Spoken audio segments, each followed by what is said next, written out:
Cucu. Ah. Kau rasa hidup tekan kau kuat sangat sekarang ni kan? Masalah datang satu-satu macam lawa keluar tanpa henti. Sampai kau rasa nak pecah.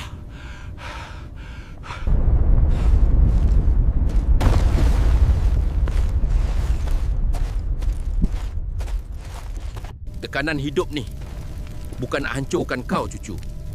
Dia nak tengok sejauh mana hati kau boleh tahan.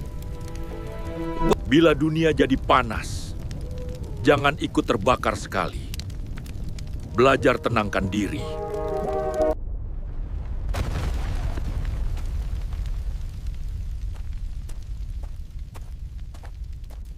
Kadang tekanan tu yang jadikan kau lebih matang, lebih sabar, lebih kuat dari dulu.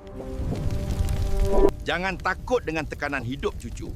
Api itu boleh bakar kau atau kuatkan kau.